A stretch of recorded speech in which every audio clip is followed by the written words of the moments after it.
Hello, friends, and welcome to UPSC Made Simple. Today is 16th of August 2020, and let's begin with the Hindu analysis for 16th of August 2020, which is a Sunday. Okay? So let's start with Bhushan case. CJAR urges SC to reconsider decision. CJAR is what? Campaign for Judicial Accountability and Reforms. So let's talk something about CJAR. The Campaign for Judicial Accountability and Judicial Reforms, CJAR, is responsible of People's Movement. What is basically People's Movement? People's Movement मतलब जो हमारे supreme court के जजेस ने एक बार press conference ली थी, and it is the outcome of that basically. ठीक है, जो बोले थे कि आर्बिट्रीनेस चल रहा है, कि the chief justice of India is giving cases arbitrarily. ठीक है, it had come out of that of people movement, campaign organization and individual working on public interest issues to ensure judicial system that is far more accountable, accessible and sensitive to the poor, marginalized and common people of the country. So basically ये CJR, तो ये जो Bhushan case है ये हम आगे जाके discuss करेंगे एग्जैक्टली ये है क्या. बेसिकली जो है कंटेम्प्ट ऑफ कोर्ट लगाया गया है, इसके ऊपर बात करेंगे हम. ठीक है, सिविल राइट एक्टिविस्ट है जो प्रशांत भूषण, जो लॉयर भी है. Jawans have risen to challenges on borders. PM announces launch of Digital National Health Mission. Very important with respect to your prelims and mains perspective. तो क्या है बेसिकली, प्रधानमंत्री मोदी जी क्या बोले कि दो बड़ी क्राइसिस चल रही है अभी कंट्री में. वो एक तो आपको सबको पता है कि नोवल कोरोना वायरस तो चल ही रहा है, वो पैंडेमिक अभी भी चल रही है, केसेस बढ़ रहे. आई रिक्वेस्ट यू ऑल, अगर कुछ काम ना हो, कुछ नहीं हो तो घर पे बैठो, पढ़ाई करो, कोई ज़रूरत नहीं है बाहर जाने की. थोड़ा सा वर्कआउट भी करो घर पे ताकि आपकी फिज़िकल फिटनेस भी बनी रहे. ठीक है, तो कौन से दो क्राइसिस चल रहे हैं? एक तो कोरोना वायरस चल रहा है और दूसरा जो चाइना का अटैक चल रहा है, या चाइना का जो पॉलिसी है, जो इन्वेड करने की पॉलिसी है जो ईस्टर्न लद्दाख में चल रही, वो चालू है. तो अभी ये जो न्यू हेल्थ जो ये बात की, national digital health mission NDHM, ये क्या है? ये एक बेसिकली हेल्थ आईडी देगा. क्या करेंगे? The pandemic has brought home to us the importance of strong health systems. ये पैंडमिक में हमें समझ में आया कि हेल्थ सिस्टम बहुत ज़्यादा इंपॉर्टेंट है, and government health system is more important than private. क्योंकि आप अभी देख रहे हो कि प्राइवेट इंस्टीट्यूशंस, प्राइवेट हॉस्पिटल्स कितना चार्ज कर रहे हैं. सो क्या बोलता है? With this view the government has conceptualised and will be launching a national digital health mission that would give every Indian a health identify verifiable digitally. मतलब एक basically आपको एक कार्ड दिया जाएगा जिसमें आपका सारा डेटा होगा, आप कहाँ पे जा रहे हैं, आपको कौन सी डिसीज़ है, मतलब आपको सारे जो भी सारे आपके रिपोर्ट्स और everything will be in one this. मतलब basically digitisation of your health. आपका जो भी हेल्थ पैरामीटर्स है it will be digitised in one card. ठीक है, and will work as each Indian's health account. Very nice, he said. Every test, disease diagnostic and medical report along with medicines will be stored in every citizen's health ID. Superb plan. It's a very good plan.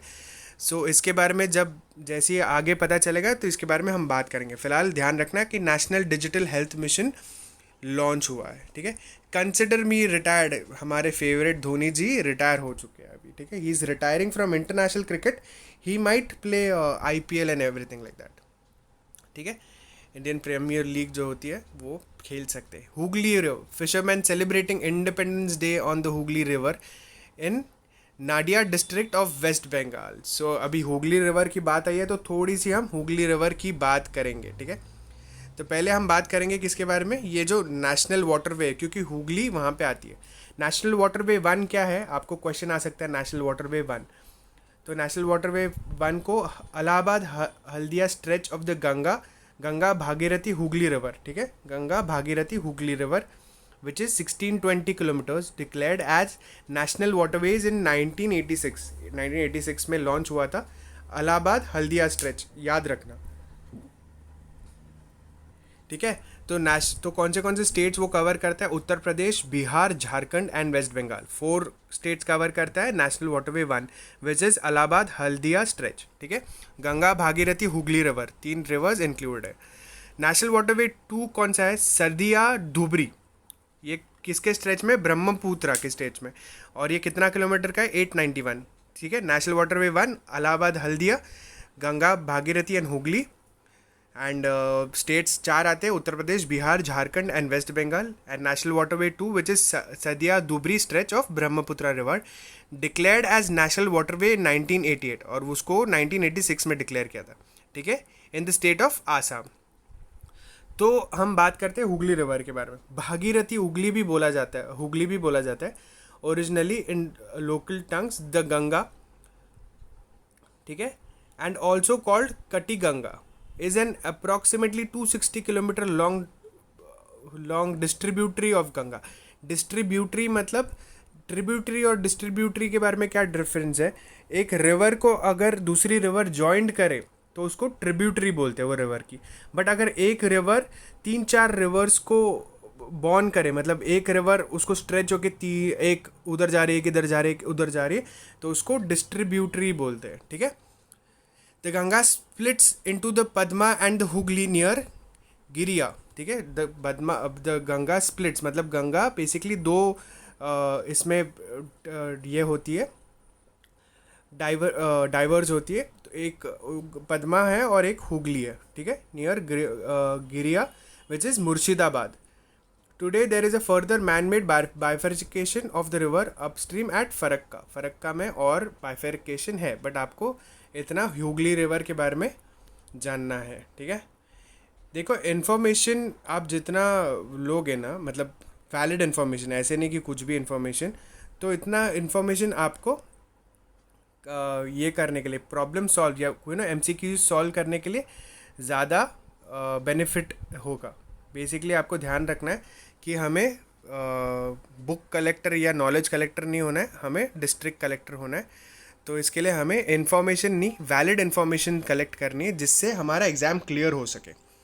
High court restricts it's functioning till August 31। ठीक है, तो August 31 तक high court ने बोला है कि अभी फ़िलहाल पेंडेमिक चल रहा है तो थोड़ा रुक जाते हैं। ठीक है, the Delhi high court decided on Saturday to restrict its functioning as well as the district courts in the city only to urgent matters till August 31। मतलब August 31 तक सिर्फ अर्जेंट मैटर्स डिस्कस किए जाएंगे और ज़्यादा डिस्कस नहीं करेंगे। ठीक है, कफील खान डिटेंशन एक्सटेंडेड। तो बेसिकली कफील खान का क्या है केस? बेसिकली उत्तर प्रदेश की जो गवर्नमेंट है उन्होंने एक्सटेंड किया है Kafeel Khan detention under the national security act of 1980 by 3 महीने।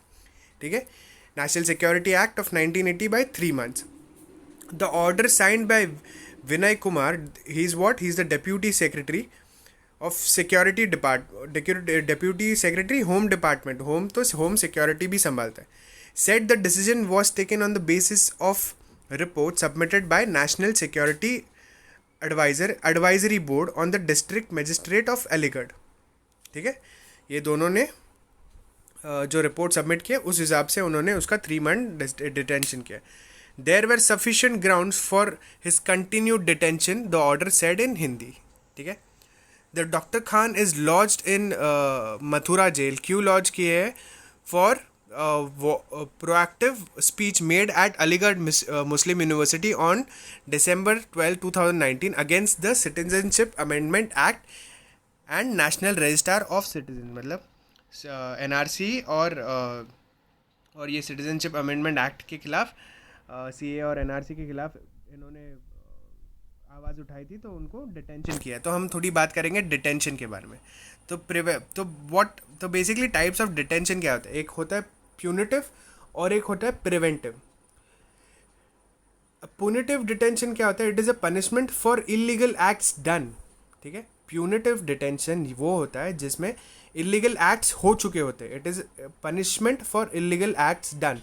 And preventive detention, as the name says, it is imprisonment of a person beforehand to prevent possible commitment of crime। मतलब crime होने के पहले जिसको हिरासत में लिया जाएगा उसको प्रिवेंटिव डिटेंशन बोलते हैं। ठीक है, Preventive detention is thus action taken on grounds of suspicion that some wrong actions may be done by a person concerned. मतलब ये आदमी कुछ गलत कर सकता है, एक सस्पिशन है, मतलब हमें लगता है ये आदमी कुछ कर सकता है, जैसे दया दाल में कुछ काला है, वैसे हमें लगता है ये आदमी कुछ कर सकता है, तो इसको प्रिवेंटिव डिटेंशन में लिया जा सकता है. अभी कौन से article provides preventive detention? Article 22 sub clause 3 of the Indian constitution states that if a person is arrested or detained under a law providing for preventive detention, then the protection against arrest and detention under article 22(1) and 22(2) shall not be available. ठीक है, article 22(1) और 22 shall not be available, मतलब ये क्या बोलते हैं, अगर arrest किया गया है उसको under a law providing for preventive detention, then the protection against the arrest, मतलब आपको कई अरेस्ट के लिए कई प्रोटेक्शन दिए जाते हैं, वो डिटेंशन के अंदर आपको नहीं मिलेंगे. A detainee under preventive detection can have no right of personal liberty guaranteed by article 19 and 21. मतलब अगर कोई डिटेनी, मतलब जिसको प्रिवेंटिव डिटेंशन में लिया गया है हिरासत में, उसके पास राइट नहीं है personal liberty guaranteed by article 19. Article 19 क्या बोलता है एंड आर्टिकल 21 क्या बोलता है, आप मुझे कमेंट सेक्शन में लिख के बताएंगे. ठीक है, अभी कौन से ग्राउंड्स है प्रिवेंटिव डिटेंशन के लिए? It can be made only on 4 grounds. ध्यान रखना, ओनली, ये जो भी वर्ड्स होते हैं, ओनली, एज ऑफ, ये सारे जो वर्ड्स होते हैं वे बहुत इंपॉर्टेंट होते हैं कोई भी प्रीलिम्स क्रैक करने के लिए. ठीक है, ओनली, नो, जस्ट फॉर, ये जो वर्ड्स होते हैं इसको आप ध्यान में रखना. अभी ये 4 ग्राउंड्स में प्रिवेंटिव डिटेंशन के केस में अंदर आ सकता है आदमी. कौन से 4 ग्राउंड्स है? Security of the state, maintenance of public order, maintenance of supplies and essential services and defence, and foreign affairs और सिक्योरिटी ऑफ इंडिया. ये जो 4 चीज़ है, तो बेसिकली ये 4 चीज़ तो बोली गई बट इनका डेफिनेशन नहीं दिया गया है. ठीक है, कौन सी 4 चीज़ है? Security of the state, maintenance of public order, maintenance of supplies and essential service and defence, and foreign affairs और सिक्योरिटी ऑफ इंडिया. अभी सेफगार्ड क्या दिए हैं? To prevent indiscriminate use of preventive detention. क्या सेफगार्ड दिया? Time limit दिया है सबसे पहला सेफगार्ड. ठीक है, टाइम लिमिट क्या दिया है? when a person has been taken to preventive detention custody for 3 months at the first instance, if the period of the detention is extended beyond 3 months, the case must be referred to advisory board. मतलब भैया आपने अगर पहले 3 महीने के लिए preventive detention में एक आदमी को रखा है, तो अगर आपको उसको एक्सटेंड करना है 3 मंथ से ज़्यादा, तो case must be referred to advisory board. एक एडवाइजरी बोर्ड को रेफ़र किया जाएगा केस. ठीक है, the period of detention may be extended beyond 3 months only on the approval of advisory board. अगर वो एडवाइजरी बोर्ड अप्रूव करेगी कि हाँ इसको डिटेंशन में रखना ज़रूरी है, तो ही उसको रखा जाएगा. सेकेंडली क्या है? Second, knowing the grounds. Knowing the ground, the detainee मतलब जिसको रखा गया है is entitled to know the grounds of his detention. उसको आपको बताना पड़ेगा, पुलिस को बताना पड़ेगा कि आपको कौन से इसमें डिटेंशन में रखा है, कौन से ग्राउंड पे उसने किया क्या. The state however may refuse to divulge the grounds of detention if it is in the public interest to do so. ठीक है, the state मना भी कर सकती है अगर उसको the state however may refuse to divulge the grounds of detention if it is in the public interest, which leaves scope for arbitrary action on the part of the authorities. मतलब state ये भी बोल सकती है कि हमें नहीं बताना है क्योंकि ये public interest में ज़्यादा हमें फ़िलहाल लगता है कि इसको नहीं बताना चाहिए पब्लिक इंटरेस्ट में. ठीक है, तो हम नहीं बताएंगे. वो क्या छोड़ता है? Which leave scopes for arbitrary action on the part of authority. Arbitrary action मतलब उनको जैसे चाहिए वैसे वो कर सकते हैं. ठीक है, तीसरा क्या? Opportunity for representation against detention. ठीक है, जो the detaining authorities must give the detainee earliest opportunities for making representation against the detention. ठीक है, रिप्रेजेंटेशन मतलब वो अपने लॉयर या किसी को बुला सकता है रिप्रेजेंट करने के लिए उसको अगेंस्ट द डिटेंशन. तो हमने बात कर लिया कि प्रिवेंटिव डिटेंशन के सेफगार्ड्स क्या क्या है. ठीक है, आई होप आपको समझ में आया रहेगा प्रिवेंटिव डिटेंशन, और आप आपके किसी दोस्त को भी एक्सप्लेन कर पाओगे कि यार इधर आ, तो मैं तेरे को एक्सप्लेन करता हूँ प्रिवेंटिव डिटेंशन एग्जैक्टली है क्या. ठीक है, Maharashtra government, Mahavikas Aghadi government made 29.5 lakh farmers डेप्ट फ्री. चीफ मिनिस्टर स्पीच में बताया. कौन से इसमें? महात्मा ज्योतिराव फूले शेतकरी कर्जमुक्ति योजना, इसके अगेंस्ट उनको 29.5 लाख फार्मर जो है उनको डेट फ्री बना दिया है, ठीक है। High court orders Nagpur university to pay 5 lakh to Shoma Sen. तो बेसिकली शोमा सेन कौन है? शोमा सेन बेसिकली जेल सर्व कर रही है किस चीज़ के लिए? भीमा कोरेगांव केस जो हुआ था 2018 में, तो उनको क्यों बेसिकली ये किया गया? माओइस्ट और नक्सल एक्टिविटीज़ के लिए उनको अंदर डाला गया है। उन्होंने basically she is what do you say, she is a teacher, or you can say in a university. Wait, I'll just let you know. Wait for a second. Basically वो यूनिवर्सिटी में टीचर है, तो उनकी जो gratuity and provident fund है, तो basically ये जो यूनिवर्सिटी नहीं रिलीज़ कर रही थी क्योंकि उनका 20 ईयर्स ऑफ एम्प्लॉयमेंट हो चुका है। तो अभी इसके बारे में केस चल रहा है। Flood warning issued for Godavari. तो हम गोदावरी रिवर के बारे में बात करेंगे, ठीक है। The Godavari is the largest river system of the peninsular India and is revered as Dakshina Ganga, मतलब इसको दक्षिणा गंगा भी बोला जाता है, ठीक है। It is largest river system in peninsular India. Peninsular India मतलब बेसिकली सेंट्रल इंडिया के नीचे वाला part is peninsular India. Peninsula is basically and this and mass of land which is covered from 3 sides by water. It is called as a peninsula, ठीक है। The Godavari basin extends over states of कौन से states में extend होती है? महाराष्ट्र, आंध्र प्रदेश, छत्तीसगढ़ और Odisha, in addition to smaller parts of Madhya Pradesh, Karnataka and Puducherry, ठीक है। Having total area of 3 lakh square kilometers, 3 lakh square kilometers के। The basin is bounded by Satmala Hills, the Ajanta Range and the Mahadev Hills on the north, by Eastern Ghats on the south and the east and the western east, and by the Western Ghats on the west, ठीक है। Basically Godavari आती कहाँ से? गोदावरी आती है Trimbakeshwar in Nashik district of Maharashtra. अगर आप त्र्यंबकेश्वर नहीं गए हो तो I would suggest you guys to have a go there and have a look. Trimbakeshwar is a beautiful place. तो वहाँ से गोदावरी निकलती है, ठीक है। It is in the Nashik district of Maharashtra, about 80 kilometres from the Arabian sea at the elevation of 1067 metres. And the total length of Godavari from its origin to outfall is into the bay of Bengal is 1465। मतलब गोदावरी कहाँ drain होती है? बे of Bengal में drain होती है। Enact law to bar criminals from poll. High court ने क्या बोलती है? एनेक्ट अ लॉ किसको बोलती है? इसको बोलती है, सेंटर को बोलती है कि आप एक इनैक्ट करिए law to bar criminal from polls. The Madras court has directed the centre to explain in 2 weeks as to why it should not enact a law prohibiting people with criminal background from contesting in parliamentary assembly and local body.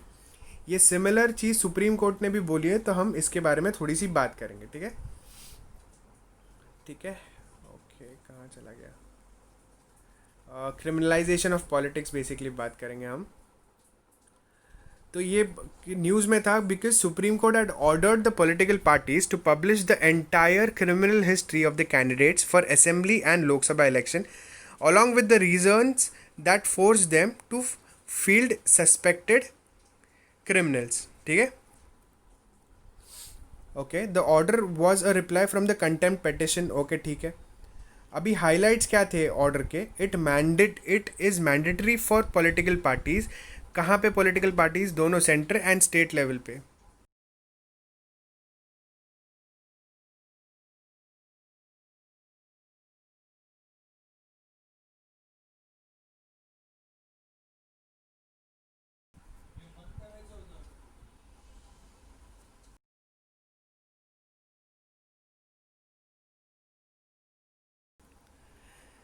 अब basically ये क्या बोलता है कि जो political parties है so centre और state दोनों में to upload on their website detail information regarding individuals with pending criminal cases. ध्यान रखें, पेंडिंग क्रिमिनल केसेस।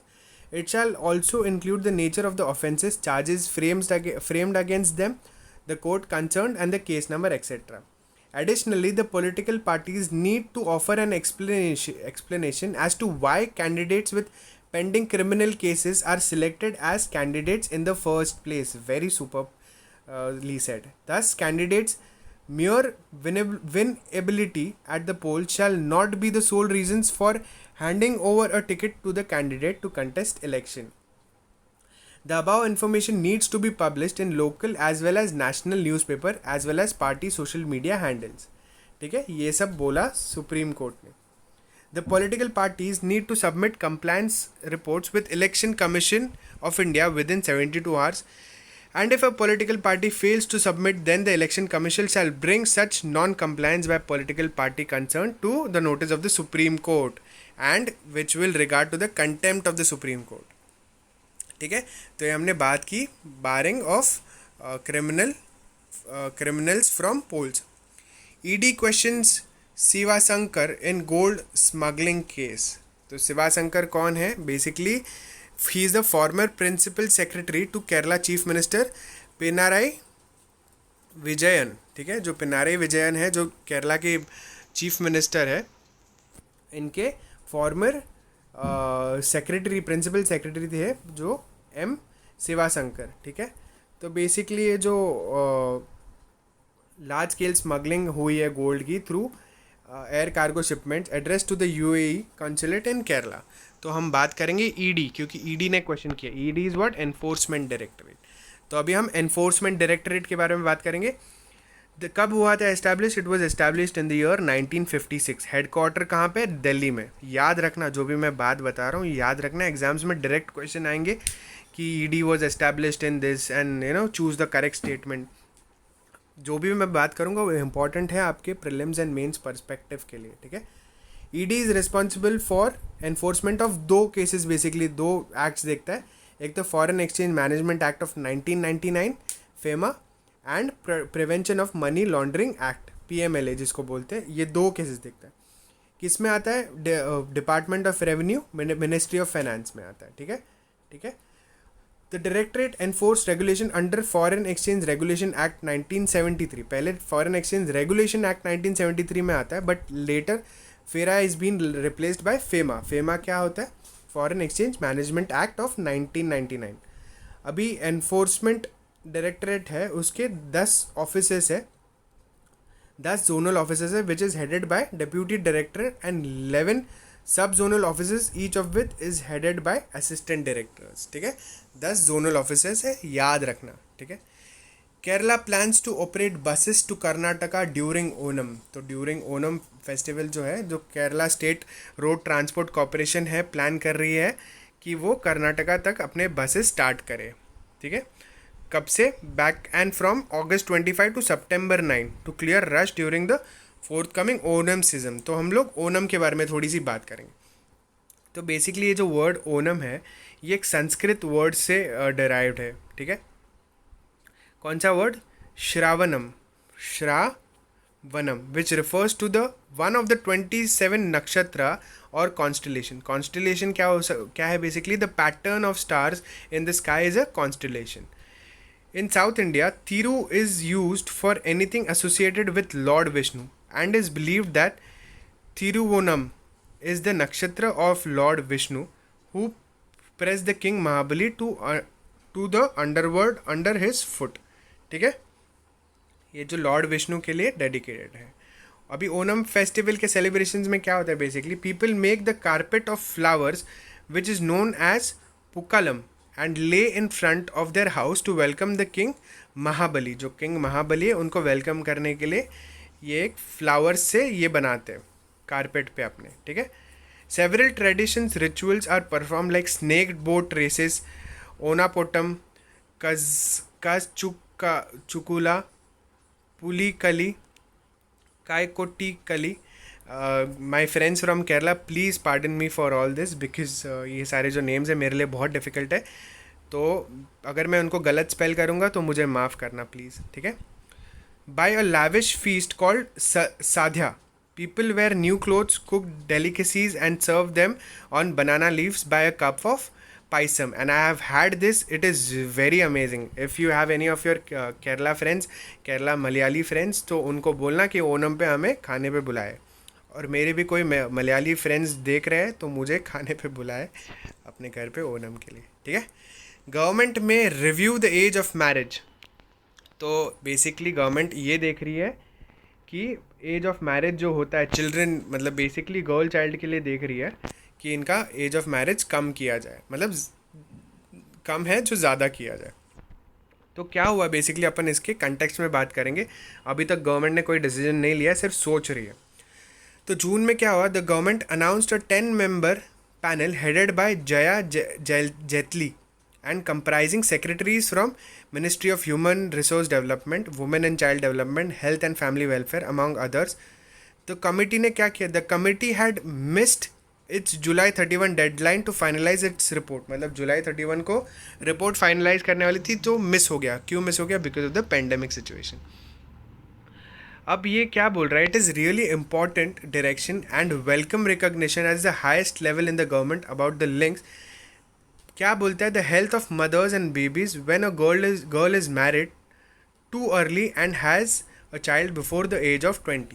बेसिकली जब एक चाइल्ड एज ऑफ 20 के बिफोर होता है तो गर्ल जो बेबी की हेल्थ है एंड बेबी की मम्मी की हेल्थ है उसको कंसिडर किया जाएगा. मतलब ये स्टडी बोलता है, क्या बोलता है, study bye IFPRI and publish last year in Lancet Child and Adolescent Health showed that children born to adolescent mothers मतलब 10 से 19 साल के बीच में, were 5 percentage points more likely to be stunted. Stunted मतलब उनकी हाइट छोटी है उनके एज से. मतलब 10 साल से 19 साल के बीच में जो माएँ अपने बच्चों को जन्म देती है तो 5% चांस हो सकता है कि बेबी स्टंटेड ग्रो हो.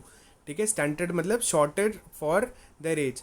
And those born to be adults 20 to 24 than those born to be young adults. मतलब 20 से 24 साल के बीच में जो बच्चे पैदा होते, जो माएँ 20 से 24 साल के बीच में होते हैं, उनके बच्चे जो होते वो लेस वल्नरेबल होते with respect to 10 to 19 years.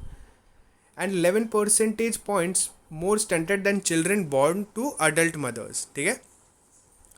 तो ये सारी जो अभी बातें चल रही है तो उनका बेसिकली ये जो सस्टेनेबल डेवलपमेंट गोल्स भी है हमारे, जो क्या बोलता है कि अडोलेसेंट हेल्थ और know which focuses on health, उसको कम करने के लिए, मतलब इसको अच्छा करने के लिए government is thinking of increasing the age for women marriage. ठीक है. Digital health missions will liberate citizen. अभी डिजिटल हेल्थ मिशन जो हमने ऊपर बात की थी उसके बारे में हम थोड़ी सी और बात करेंगे. National digital health mission aims at liberating citizens from challenges of finding the right doctors. सही डॉक्टर चुनने के लिए भी मदद करेगा. सीकिंग अपॉइंटमेंट लेने के लिए. पेइंग कंसल्टेशन फ़ी, आपको कंसल्टेशन फीस भरने के लिए भी मदद करेगा एक सिंगल कार्ड. ठीक है. Making several rounds of hospitals for prescription seats. The health ministry said in a statement. Health ministry ने बोला कि एक ऐसा जो होगा नेशनल डिजिटल हेल्थ मिशन क्या करेगा, आपको डॉक्टर सही चुनने के लिए मदद करेगा, आपको सारी दवाइयों के लिए मदद करेगा, आपको फ़ीस भरने के लिए भी मदद करेगा. मतलब digital way of doing everything. As a part of Independence Day address, prime minister Narendra Modi unveiled the NDHM. Every citizen will get a health ID card. Every time you visit a doctor or a pharmacy, everything will be logged in this card from the doctor's appointment to the medication. ठीक है. Everything will be available in your health profile. The National Health Authority, ये important है. क्या है national health authority? ये एक attached office है of ministry of health and family welfare which runs the Ayushman Bharat प्रधानमंत्री जन आरोग्य. आपको एक इम्पॉर्टेंट फैक्ट भी पता चला, national health authority it runs the Ayushman Bharat प्रधानमंत्री Jan Arogya Yojana. Would design built and roll out the implement the NDHM, national digital health mission जो होता है ये रन करेगा. ठीक है. पहले किधर इसको टेस्ट किया जाएगा? In the union territories. कौन से? Chandigarh, Ladakh, Dadra and Nagar Haveli, Daman and Diu, Puducherry, Andaman and Nicobar and coral islands of Lakshadweep, ठीक है। यूनियन हेल्थ मिनिस्टर कौन है हमारे? हर्षवर्धन जी ने बोला है, ठीक है। अभी ये क्या है? ITBP personal celebrating 74th independence day on the banks of Pangong lake in Ladakh. तो हमारे आईटीबीपी के जवान, तो हम आईटीबीपी के बारे में थोड़ी सी बात करेंगे, ठीक है। तो आईटीबीपी क्या है? It is one of the 5 central arm police force of India. आप अगर सीएपीएफ की एग्ज़ाम दोगे, सेंट्रल आर्म सीएपीएफ की एग्ज़ाम होती है जो यूपीएससी कंडक्ट करती है, उसमें 5 आते हैं basically, CRPF, CISF, S CISF, CAPF, ITBP and I think 2 मोर है। आप मुझे कमेंट सेक्शन में लिख के बताइए, मेरे को अभी फ़िलहाल याद नहीं आ रहा है कि और 2 कौन से हैं, ठीक है। बट मैं आपको श्योरली आगे जाके बताऊंगा इसके बारे में।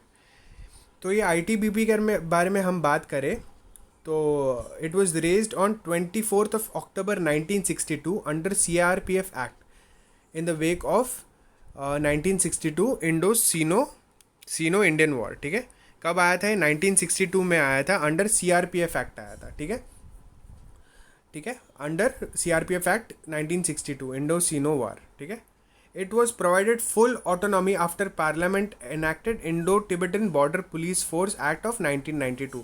मतलब पहले सीआरपीएफ एक्ट में आया था, फिर 1992 में इसको अलग से इट प्रोवाइडेड ऑटोनॉमी। अभी ये वेरी इंपॉर्टेंट है, it works under command of union home ministry. आपको बोलेंगे कि डिफेंस मिनिस्ट्री के अंडर काम करता है ITBP, no, it works under the command of union home ministry. What is its motto? Its motto is Shaurya, Dridhata and Karmanishtha, ठीक है, valour, steadfastness and commitment. At present, ITBP is strong central armed police force of 90,000 personnel, ठीक है, 90,000 personnel में आता है। इनका primary ये M क्या होता है? To guard the 3,488 kilometre long Indo China border along Indo Tibet autonomous region from Karakoram pass in Ladakh to Jachepla in Arunachal Pradesh, ठीक है। तो काराकोरम पास हमें पता चला लद्दाख में है, और जचीपला है अरुणाचल प्रदेश में। ध्यान रखना, जचीपला है अरुणाचल प्रदेश में। आपको मैच द फॉलोइंग में यूपीएससी डायरेक्टली करेंगे कि शिपकला पास कहाँ का है, नथुला कहाँ का है, तो जचीपला है अरुणाचल प्रदेश में, ठीक है, और काराकोरम पास है लद्दाख में। ITBP force is also engaged in variety of internal security tasks including disaster management, civil medical camp, nuclear, biological and chemical disaster and US peacekeeping missions around the world। ये है हमारा ITBP के बारे में हमने जो बात किया। ये क्या है? कल्चरल जो हमारी मिनिस्ट्री है, तो इंडिपेंडेंस डे के सारे शोज़ उन्होंने वीडियोस ऑनलाइन की है, किसमें? अंडर द स्वाधीनता के रंग, colours of freedom platform, which would be hosted on the ministries website. तो सिर्फ ध्यान रखना, स्वाधीनता के रंग। Prime Minister Narendra Modi remarks during his Independence Day address that election would be held in JNK only after delimitation evoked mixed reactions from political parties in the Union Territory। तो prime minister Narendra Modi ji ने क्या बोला है कि JNK में तभी होगा election जब डीलिमिटेशन होगा। तो हमारा क्या कंसर्न है? We will talk about delimitation. तो डीलिमिटेशन बेसिकली क्या होता है? Delimitation literally means that the act और प्रोसेस ऑफ फिक्सिंग लिमिट्स और boundaries of territorial constituencies in a country to represent changes in population। मतलब बेसिकली ये एक एरिया की बाउंड्री लिमिट करता है, कॉन्स्टिट्यूएंसी की बाउंड्री लिमिट करता है। कॉन्स्टिट्यूएंसी मतलब क्या होता है? एक एरिया होता है, मतलब सपोज एक बड़ा आपका सपोज महाराष्ट्र है, तो उसमें अलग अलग कॉन्स्टिट्यूएंसीज़ होंगी, अलग अलग एरियाज़ होंगे, उसमें अलग अलग कॉन्स्टिट्यूएंसीज़ होंगी, ये कॉन्स्टिट्यूएंसी वो और वहाँ से इलेक्शन होता है, वहाँ से इलेक्ट होके आता है एक आदमी। तो ये डीलिमिटेशन क्या करती है? ये बाउंड्री फिक्स करती है, कौन से हिसाब से? To represent the changes in population. तो क्यों होता है delimitation? Basically to provide equal representation to equal segments of the population.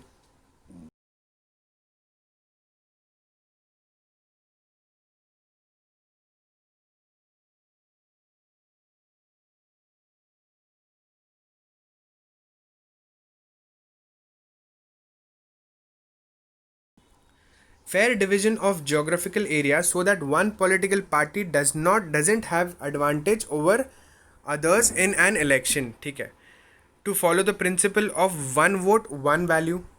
अभी ये डिलिमिटेशन कैरी आउट कैसे होता है? Under article 82 the parliament enacts a delimitation act after every census के बाद डिलिमिटेशन एक्ट पास होता है. 2011 के सेंसस के बाद 2021 में, बट 2026 तक इसको हमारे यहाँ पे ये किया गया, फ्रीज किया गया डिलिमिटेशन कमीशन को. ठीक है. Under article 170 states are also get divided into territorial constituencies as per delimitation act after every census. मतलब आर्टिकल 170 के under article 170 the states also get divided into territorial constituencies. states में भी territorial constituencies divide होती है after every census. Once the act is in force, the union government sets up a delimitation commission. ठीक है. एक बार ये act आ गया तो डिलिमिटेशन कमीशन कौन सेटअप करता है? यूनियन गवर्नमेंट, मतलब centre. The first delimitation exercise was carried out by president with the help of election commission in the year of 1950-51. इसमें कैरिड आउट बाय प्रेसिडेंट किया था with help of election commission in 50-51. The delimitation commission act was enacted in 1952. और उसके बाद में delimitation commission कब set हुई है? Setup 4 times, 1952, 63, 73 and 2002. और इनके एक्ट्स कौन से थे? 52, 62, 72 एंड 2002. आप एक ओवरव्यू रखना, 52, 63, 73 and 2002. There was no delimitation commission after 1981 and 1991 census. 1981 और 1991 के सेंसस के बाद डिलिमिटेशन नहीं थी. आप देख रहे हैं 52, 63, 73 और 2002 में ही. ठीक है. द डिलिमिटेशन कमीशन कैसे होती है बेसिकली, इसका देखते हैं कॉम्पोजिशन और क्या करते हैं. ये कमीशन जो होती है appointed by president of India and works in collaboration with election commission of India. तो इसमें कॉम्पोजिशन क्या होता है? रिटायर्ड सुप्रीम कोर्ट जज, chief election commissioner, representative state election commissioners. ठीक है. क्या कौन कौन होते हैं? रिटायर्ड सुप्रीम कोर्ट के जज होते हैं, इलेक्शन कमिश्नर होते हैं जो चीफ होते हैं, और रिस्पेक्टिव स्टेट इलेक्शन कमिश्नर्स होते हैं. तो इनके फंक्शंस क्या होते हैं? To determine the number of boundaries of constituencies, to make population of all constituencies nearly equal, to identify reserved of seats for scheduled caste and scheduled tribes wherever their population is relatively large. In case of difference of opinion among the members of the commission, the opinion of the majority prevails. Very important. अगर commission में कोई मतभेद है, उनको ये सही से opinion match नहीं कर रहा है, तो जो मेजॉरिटी का ओपिनियन है वो ही डिसाइड किया जाएगा. The Delimitation Commission in India is a high power body whose orders have the force of law and cannot be called in question before any court. Very important. Delimitation Commission एक high power body होती है जिसने अगर कोई order pass किया तो उसका question नहीं किया जाएगा बिफोर एनी कोर्ट. ठीक है. तो ये हो गया आज हमारा डिलिमिटेशन कमीशन. ठीक है. I hope you understood what delimitation is and उसकी बॉडी और क्या क्या होते हैं. गवर्नमेंट थिंक टैंक, जो थिंक टैंक्स होते हैं गवर्नमेंट के, flags chemical industries infra short कमिंग्स. कौन से थिंक टैंक क्या होते हैं? बेसिकली जो पॉलिसी मेकर्स होते हैं, जैसे Niti Aayog is a think tank of the government. ठीक है. तो ये क्या बोलता है basically? India does not have the technology, plants and infrastructure to manufacture key chemicals in a cost effective and less polluting manner. ये जो थिंक टैंक है, जो है इंडिया गवर्नमेंट का, ये केमिकल जो हमारी इंडस्ट्री, इसके शॉर्ट कमिंग्स बता रहा है. क्या बोलता है? इंडिया के पास इतनी टेक्नोलॉजी नहीं है, इतने प्लांट्स नहीं, मतलब ये बेसिकली इंडस्ट्रीज़ की बात कर रहा है. एंड इंफ्रास्ट्रक्चर नहीं, किसके लिए? टू मैन्युफैक्चर की केमिकल्स, मतलब जो इम्पोर्टेंट इंग्रेडिएंट्स रहते हैं एक दवाई के, जिसको हम लेस पोल्यूटिंग मैनर, मतलब कम पोल्यूशन के और कॉस्ट इफेक्टिव मैनर में प्रोड्यूस कर सकते हैं. And manufacturers are unable to meet the price at which they are produced by China. मतलब चाइना अगर अगर हमारे यहाँ पे 10 रुपये में बनती है तो चाइना 1 रुपये में दे रही है, तो बहुत ज़्यादा प्राइस डिफरेंस है. मैंने एक एग्जांपल दिया है. ठीक है. solvent and chemical manufacturing cost in India are over 15% more than China, stated a report by Technology Information Forecasting and Assessment Council, a union science ministry think tank. तो technology information forecasting and assessment council एक union ministry of science की think tank है. It is almost entirely dependent on China for chloroquine and hydroxy chloroquine. ठीक है, chloroquine and hydroxy chloroquine के लिए entirely dependent है China से. Hydroxy chloroquine हम रिसेंट न्यूज़ में पढ़े थे. हाइड्रोक्सी क्लोरोक्वीन ये बेसिकली एक एंटी ये जो ड्रग है जिसको यूज़ किया गया था कोविड-19 के लिए. ये बेसिकली किसकी ड्रग है?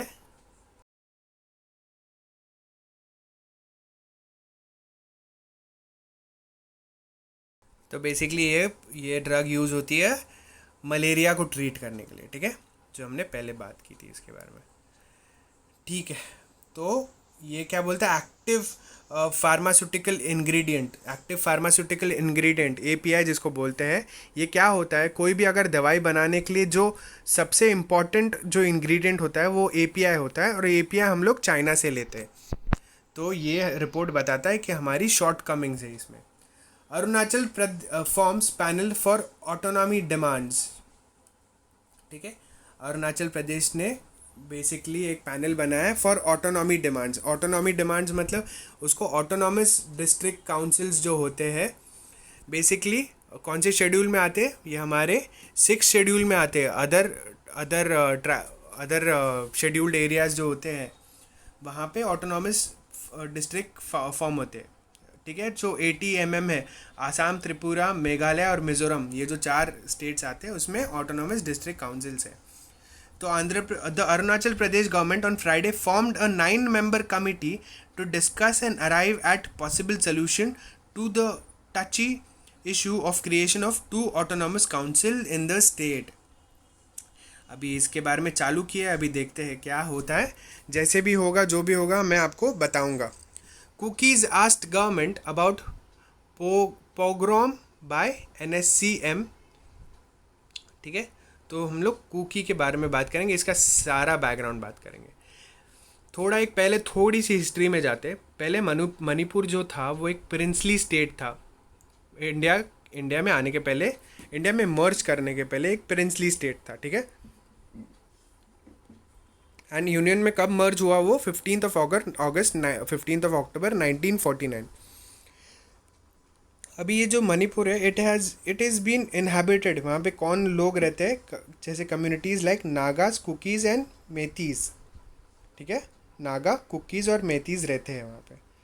तो जब मणिपुर का मर्जर हुआ तो उनको डिले हुआ कि in conferring of full fledge statehood. तो कब डिले हुआ और ग्रांट हुआ था? 1972 में उनको फुल फ्लेज स्टेट करके ग्रांट किया गया था. ध्यान रखना, 1972.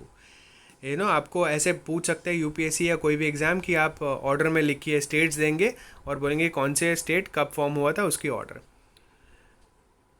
Following ethnic clashes between the Nagas and Kukis in the early 1990s, a number of Kuki outfits were formed as a means to counter Naga hegemony and assertion. Consequently, Kuki National Front was formed in 1998. The areas in Manipur which National Socialist Council of Nagalim Isak Muya, NSCIN जिसको बोलते, formed 1988 में, is demanding to merge with Nagaland as a part of a greater Nagalim including large area of Kuki inhabitancy.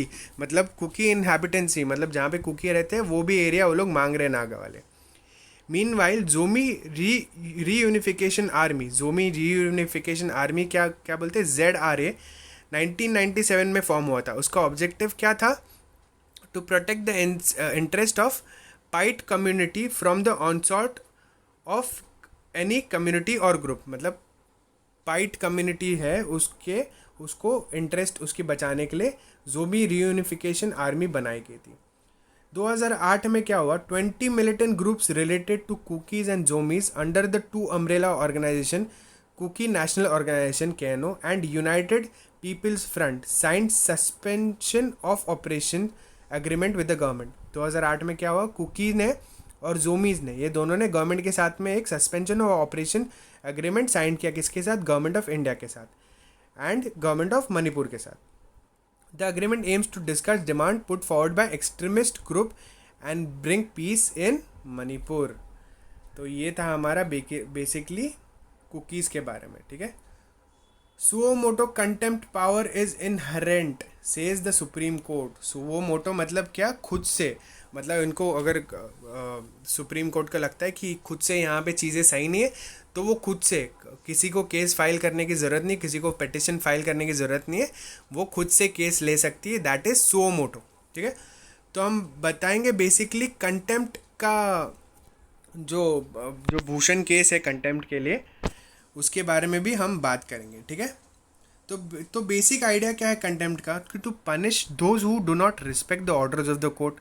Simple है, जो बात नहीं मानता उसको contempt of court लगाया जाएगा।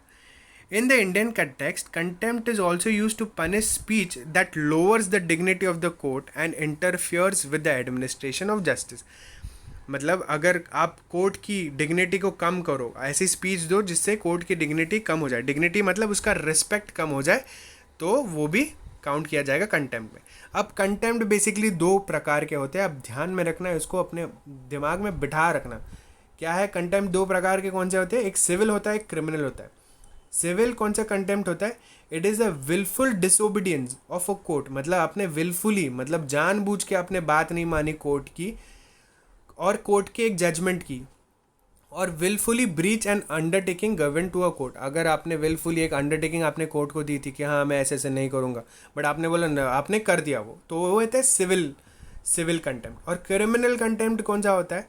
दैट इज़ रिटन और स्पोकन वर्ड्स, लिखे हुए या बोले हुए कुछ वाक्य, दैट कैन एक्ट और एनी एक्ट, कि ऐसे कोई आप ऐसे कोई एक्ट करते हो जो स्कैंडलाइजेस द कोर्ट। स्कैंडलाइजेस द कोर्ट मतलब बेसिकली आप कोर्ट को स्कैंडलाइज कर रहे हो, मतलब आप कोर्ट को डिफेम कर रहे हो या आप कोर्ट के अगेंस्ट कुछ बोल रहे हो। दैट लोअर्स इट अथॉरिटी, उसकी अथॉरिटी को कम कर रहे हैं, मतलब जो उसकी अथॉरिटी है सुप्रीम कोर्ट ऑफ इंडिया या एनी अदर कोर्ट, उसकी अथॉरिटी को आप कम कर रहे हो, ठीक है। मतलब उसका जो उसकी बेसिकली जो प्राइड है उसको हम कम कर रहे हो। And interferes with the due course of judicial proceedings and obstructs the administrator of justice. तो ये बेसिकली इसके प्रोविजंस क्या क्या है? आर्टिकल 129 में सुप्रीम कोर्ट को और आर्टिकल 215 में हाई कोर्ट को ये पावर दिया है to punish for the respective contempt. और section 10 of the contempt of court act of 1971 defines the power of the high court to punish contempt of its subordinate courts, ठीक है। ये क्या होता है? Section 10 of the contempt of court act of 1971 defines the power of the high court to punish contempts of its subordinate courts, ठीक है। Subordinate courts के contempt के लिए ये सेक्शन 10 पावर देता है हाई कोर्ट को। Section 10 of contempt of court act 1971। The Constitution also includes contempt of court as a reasonable restriction to the freedom of speech and expression under Article 19, along with elements like public order and defamation. I hope आपको समझ में आ गया रहेगा contempt of court क्या चीज़ है, ठीक है। UAE deals with Israel has made it a legitimate target. तो UAE और इसराइल के बीच में अभी एक पीस डील साइन हुई है बेसिकली, जिसमें एक दूसरे कंट्रीज़ के साथ में डिप्लोमेटिक जो टाइज़ है वो लोग ने वापस ठीक कर दिया। अपने डिप्लोमेटिक टाइज़ कब से ख़राब हुए थे? 1961 जो 7 डे वॉर हुआ था, अरब वॉर, जिसको अरब 7 डे वॉर जो बोलते हैं, उसके बाद जो भी तो जो मिडल ईस्ट और इसराइल के बीच में चीज़ें सही नहीं थी, तो इजिप्ट के और एक कंट्री है, उसके बाद में UAE is the third country to Egypt और जॉर्डन के बाद। इजिप्ट और जॉर्डन ये दो कंट्रीज़ ने इसराइल के साथ अपने डिप्लोमेटिक टाइज़ वापस बना दिए। तो अभी रिसेंटली UAE ने भी बनाया, तो टर्की ने उनको बोला कि तुम जो पैलेस्टीनियन के कॉज को है ये कर रहे हो वो कर रहे हो, बट टर्की खुद डिप्लोमेटिक रिलेशनशिप्स है उसके साथ, इसराइल के साथ, बट स्टिल UAE को बोल रही है कि तुमने ऐसे कैसे कर दिया। As protest surge Lukashenko speaks to Putin. Lukashenko ये बेसिकली कौन है? ये जो प्रेसिडेंट है बेलारूस के, इन्होंने बहुत बड़ा टर्म सर्व किया, आई थिंक अराउंड 26 ईयर्स का टर्म सर्व किया है, ये जो लुकाशेंको जो है प्रेसिडेंट बेलारूस के। तो बेलारूस में अभी बहुत सारी ये हुए। बेलारूस एक लैंडलॉक कंट्री है, मैं आपको मैप नहीं दिखा सकता, आई एम वेरी सॉरी, क्योंकि मैं अभी सीख रहा हूँ वो सब एक्सेस करना। बट हाँ, एक लैंडलॉक कंट्री है जिसमें जो उसके बॉर्डर कौन से मैं आपको बता देता हूँ। इसके राइट साइड में, मतलब उसके ईस्टर्न के साइड में है, आता है, मैं मैप नहीं देख रहा हूँ, मैं आपको ऐसे ही बता रहा हूँ। रशिया आता है, लैटविया लिथुएनिया आता है, पोलैंड आता है आई थिंक, और बस हाँ इतने ही कंट्रीज़ आते हैं। एक मिनट में मैप देख ही लेता हूँ, आपको फिर ये करने की ज़रूरत नहीं है, ठीक है। बेलारूस तो आते हैं, इसके बेलारूस के पास में तो बेलारूस, यूक्रेन आता है, रशिया आता है, लैटविया लिथुएनिया आता है और पोलैंड आता है, ठीक है। तो मिन्स्क इसकी कैपिटल है इसमें। तो उन्होंने, उसके जो प्रेसिडेंट है, उन्होंने पुतिन से बात की कि भैया ये सब क्या चल रहा है, ठीक है। Pentagon to set up UFO task force. Pentagon मतलब बेसिकली ये जो पेंटागन है ये होता है, ये एडमिनिस्ट्रेटिव वर्क देखता है यूनाइटेड स्टेट्स के, तो यूजुअली उसको पेंटागन बोला जाता है, ठीक है। वॉशिंगटन में। तो pentagon said on Friday that it was setting up a new task force under the US Navy to investigate UFO sightings. तो UFO बेसिकली क्या होता है, unidentified aerial phenomena task force, जो बनाई गई है defence department to improve its understanding and gain insight into the nature of origin of UAPs, spokeswoman, ठीक है, अनआइडेंटिफाइड एरियल फिनोमिना, ठीक है। इसके बारे में एक टास्क फोर्स। तो आपको पूछ सकता है कि किसने, कौन से कंट्री ने किया, तो United States of America, USA ने किया है। Decoding Supreme Court verdict on daughters right, जो हमने बात की थी, जो डॉटर को हम पावर दिया गया है, को पार्सनर के भी ही है, मतलब अभी लड़के को और लड़की को इक्वली प्रॉपर्टी राइट्स मिली जाएगी। T cell immunity prevents recurrent severe कोविड-19 डिसीज। तो जो साइंस एंड टेक्नोलॉजी पेज है आज का हिंदू का, एवरी संडे आता है, इसमें थोड़ी सी बात जो है मैं बताना चाहता हूँ आपको। ये जो टी सेल के बारे में क्या बोला था कि टी सेल्स आर फाउंड, तो बेसिकली क्या बोलते हैं, नेचुरल एक्सपोजर और infection with novel corona virus में प्रिवेंट रीअकरेंट एपिसोड्स ऑफ सीवियर कोविड-19, ठीक है। आपको अगर नेचुरली एक्सपोज हुआ है या इन्फेक्शन हो गया आपको कोविड-19 से, तो ये प्रिवेंट करेगा रीअकरेंट एपिसोड, मतलब ये जो टी सेल्स है ये प्रिवेंट करेंगे। A paper published in Cell says this is because once infected with SARS-CoV-2 the immune system elicits robust, broad and highly functional memory T cells। जैसे आप इन्फेक्टेड होते तो आपके इम्यून सिस्टम क्या छोड़ता है, टी सेल्स छोड़ते हैं, ये robust, broad and highly functional memory T cell responses होते हैं, तो आपको वापस नहीं होगा, ऐसे रिसर्चर्स बता रहे हैं। ये क्या हुआ है, जो स्टॉकहोम स्वीडन में है, उनके रिसर्च ने फाइंड किया है कि SARS-CoV-2 के specific T cells even are found even in the family members who have been expose to the virus but have tested negative on antibody test, blood test, ठीक है। ये कहाँ पे फाइंड किए, ये टी सेल्स उन members में भी फाइंड किए जिनके घर वाले या इमीडिएट जो होते हैं वो पॉजिटिव फाइंड किए बट वो नेगेटिव है, ठीक है। ये जो होते हैं SARS-CoV-2 specific T cells were also seen as convalescent individuals with a history of asymptomatic infection and mild COVID-19 disease, ठीक है। जिनको माइल्ड COVID-19 डिसीज़ हुई है, जो माइल्ड है, जिनके पास सिम्टम्स नहीं है, उनमें भी ये टी सेल्स पाए गए हैं। तो बेसिकली अभी रिसर्चर्स ने फाइंड किया है। Identifying brain damage hours after birth. तो जब एक बच्चा बॉर्न होता है तो उसको जब ये नहीं मिलता है, जो ऑक्सीजन जितना अमाउंट में नहीं चाहिए रहता है, तो ये जो हमारे रिसर्चर्स हैं उन्होंने बोला है कि उसमें पॉसिबल हो सकता है कि ब्रेन डैमेज हो, ठीक है। Hypothermia study, the study was part of trial called helix. Helix मतलब क्या, हाइपोथर्मिया फॉर इंसेफालोपैथी, एक मिनट एनसेफेलोपैथी, बहुत डिफिकल्ट साइंस की टर्म है। Encephalopathy in low and middle income countries, ठीक है। Hypothermia for encephalopathy in low and middle income countries, ये कहाँ पे सर्च हुए थे, ये कहाँ पे कैरिड आउट हुई थी study? India, Sri Lanka and Bangladesh, where the researchers examine the use of whole body cooling in oxygen deprived babies. ये कौन सा स्टडी है? Basically whole body cooling. तो ये स्टडी में क्या होता है बेसिकली, ये स्टडी में ये जो न्यूबॉर्न बेबीज़ है उनको ये यूजुअली कितने 36.5 डिग्री टेम्परेचर पे होते हैं। Newborn babies 36 to 37.5 degree temperature में होते हैं, डिग्री सेल्सियस।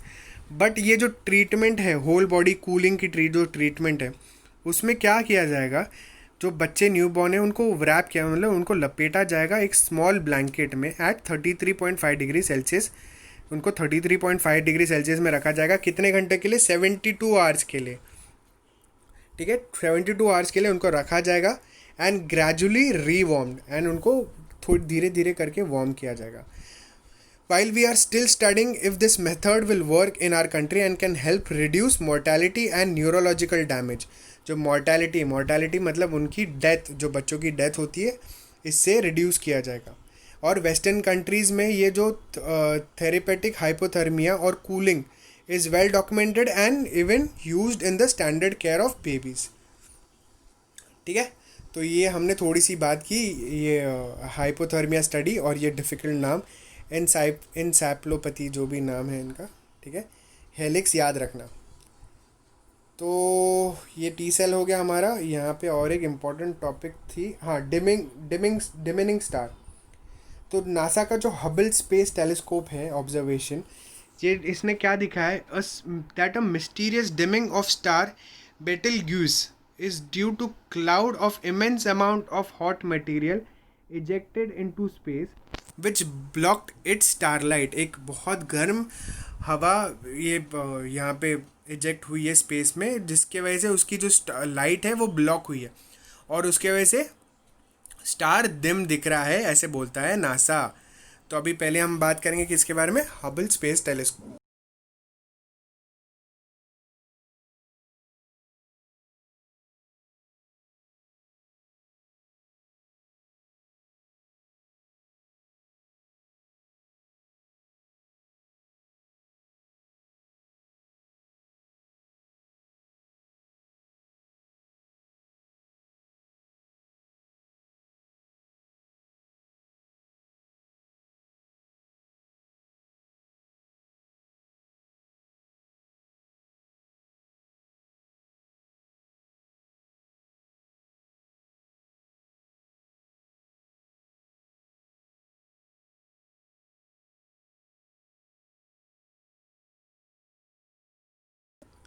तो हबल स्पेस टेलीस्कोप किसका है? पहले एक बहुत बड़ा टेलीस्कोप है नासा का, launched in 1990. It was built by the United States Space Agency NASA with contributions from European Space Agency. इन्होंने ESA से भी मदद ली है। Hubble is the only telescope designed to be serviced in space by astronauts. मतलब Hubble is the only telescope designed to be serviced in space by astronauts. Expanding the frontiers of visible universe, the Hubble Space Telescope looks deep in space with cameras that see across the entire optical spectrum from infrared to ultraviolet। infrared से लेके ultraviolet तक वो देखता है NASA का Hubble space telescope. अभी हम लोग बात करेंगे, इधर आया था बीटलगुइस, तो इसके बारे में बात करेंगे। बीटलगुइस क्या है basically? It is a red super giant star, ठीक है। क्या है? Red super giant star, over 20 times bigger than sun, in constellation Orion constellation में आता है। Along with dimming, the star shape has been changing as well as per recent photographs of the star taken using the VISIR instrument on the VLT, ठीक है। Instead of appearing round, the star now appears to be squashed into an oval. तो basically एक बड़ा star है, सन से भी बड़ा है, और ये डिम हो रहा है इसकी लाइट, ऐसे रिसर्चर्स फ्रॉम नासा बोल रहे हैं, ठीक है। अब I think okay, hurdles to Naga peace. तो नागा पीस में हर्डल्स है, ठीक है, क्या है ये, इसके बारे में बेसिकली बात की, नागास के बारे में बात की, तो मैं आपको बताऊंगा बेसिकली नागा इशू क्या है। The key demand of Naga groups have been a greater Nagaland, ठीक है। अभी ये जो नागा ग्रुप्स का बेसिकली इनका क्या डिमांड है कि हमको क्या चाहिए, ग्रेटर नागालैंड चाहिए, मेरे भाइयों और बहनों को ग्रेटर नागालैंड चाहिए। क्या, सोवरेन स्टेटहुड। सोवरेन स्टेटहुड मतलब क्या है, ये redrawing of boundaries to bring all the Naga inhabited areas, मतलब जहाँ जहाँ हम हमारे नागा भाई और बहन रहते हैं वहाँ पे इनको क्या चाहिए कि उनको एरियाज डीमार्केट, मतलब बाउंड्री थोड़ा इधर से लेके थोड़ा इधर से ऐसे करके एक सॉवरेन स्टेट होड चाहिए। कौन से स्टेट्स के अंदर से, Arunachal Pradesh, Manipur, Assam and Myanmar as well. हम सिर्फ हमारी कंट्री है, हमारे दूसरे की कंट्री से भी हमको एरिया चाहिए, ठीक है, हमारे नागा भाई बहन बोलते हैं। The demand also includes separate Naga Yehzabo. Yehzabo क्या है, एक separate constitution and a national flag, Naga national flag, ये भी चाहिए हमको, नागा मेरे नागा भाइयों को, ठीक है। नागा यजाबो ये इंपॉर्टेंट है, ध्यान रखना, ये इनका कॉन्स्टिट्यूशन है, ठीक है। तो नागा के बारे में थोड़ी बात करें, ये एक नागा मतलब एक सिंगल ट्राइब नहीं है, कि एक ट्राइब नहीं है कि हाँ तू नागा है, ऐसे ऐसे नहीं है। ये एक एथनिक कम्युनिटी है दैट सब कंप्राइजेज सेवरल ट्राइब्स, इसमें बहुत सारे ट्राइब्स आते हैं, ठीक है। नागा किसको बिलोंग करते हैं, मोंगोलाइड फैमिली को बिलोंग करते हैं। मोंगोलाइड मतलब बेसिकली जो मोंगोलाइड ये है रेस है, मोंगोलाइड रेस है, उनसे बिलोंग करते हैं। Nagas claim sovereignty on the basis of prior sovereign existence and difference. पहले उन्होंने बोला था कि हम लोग डिफरेंस है, हम लोग यूनियन है, यूनिक है, इसके वजह से हमें सॉवरेन चाहिए, मतलब सॉवरेन मतलब हम लोग अलग चाहिए, हमें खुद को गाइड करने दो। There are 19 major Naga tribes, namely, as usual मैं वापस ये करने वाला, ठीक से स्पेल नहीं करने वाला हूँ, बट मेरा आप ये पढ़ लेना क्या है, मैं बताता हूँ, मेरे नागा और भाई बहन को पहले ही सॉरी बोलता हूँ। नेमली आओस, अंगामीस, चांग्स, चाकेसांग्स, कबुइस, कचारीज, खैन मंगास, कोन्याक्स, कुकीज़, लोथास, माओस, मिकिर, फॉर्म्स, रेंगमाज, संगताम्स, सेमाज, तंकुल्स, यमचुमगार एंड जीलियांग, ठीक है। ये जो है 19 मेजर नागा ट्राइब्स हैं, ध्यान रखना, ये 19 नागा ट्राइब्स को ध्यान रखना, पूछ लेंगे एग्जाम में which among are the Naga tribes, ठीक है, तो ध्यान रखना है इसके बारे में। I think that's all for today. I think wait. No, that's not all for today. We have one more thing to discuss. ये है, ये जो काउंसिल ऑफ एल्डर्स, ये बेसिकली ये बहुत इंटरेस्टिंग लगा मेरे को। In most republics the head of the state is supreme. जो बहुत रिपब्लिक्स होते हैं, रिपब्लिक मतलब इंडिया इज रिपब्लिक, तो हमारे जो हेड ऑफ द स्टेट वो सुप्रीम होते हैं, मतलब वो डिसाइड कर सकते हैं क्या करना है क्या नहीं। Thus it may have seemed unusual when Afghanistan president Ashraf Ghani pleaded helplessness in making the decision on whether to release 400 Taliban prisoners. जो अफगानिस्तान के जो प्रेसिडेंट है, कौन है, अशरफ घनी। अशरफ घनी ने क्या बोला है कि मुझे उन्हें समझ नहीं आ रहा कि जो 400 तालिबान प्रिजनर्स को रिहा करने जाने का है तो कैसे करो, तो he said he would convene a Loya Jirga. तो ये इंपॉर्टेंट लगा मेरे को, लोया जिरगा, इसके लिए मैंने ये आर्टिकल ऐड किया। लोया जिरगा क्या है, बेसिकली ये एक गैदरिंग ऑफ एल्डर्स है, टू गैदरिंग ऑफ एल्डर्स है, ठीक है। The Loya Jirga of approximately 3,200 representatives from various parts of Afghanistan, including Pashtun, Tajiks, Hazaras, and Uzbeks, met on August 7 to 9 and directed the release of the men under condition that they would not return to battlefield, thus paving the way for intra-Afghan negotiations. जो intra Afghan negotiations कब expected है, कतार में, कतार capital दोहा, ये जो अभी recent आने वाली वीक में इंट्रा अफगान नेगोशिएशंस है। तो बेसिकली मेरे को सिर्फ यही बोलना था, ये जो लोया जिरगा है, लोया जिरगा ये अफ़गान से रिलेटेड है, जो एल्डर्स है जो डिसाइड करते हैं, ठीक है। I think that's all from my side, and that's it for today. We have discussed the entire newspaper and very hidden concepts as well, जो न्यूज़पेपर में आती तो है बट इसके बैकग्राउंड को जानना भी ज़रूरी होता है. I think that's all from my side. Please subscribe to my channel and put the bell icon on so that you can get the notification. And sorry आज संडे था तो थोड़ा लेट हो गया न्यूज़पेपर के लिए. कल से टाइम पे आएगा न्यूज़पेपर, ठीक है. Please share this link with your friends and tell them to subscribe to my channel, and please like the video if you like it. Thank you very much.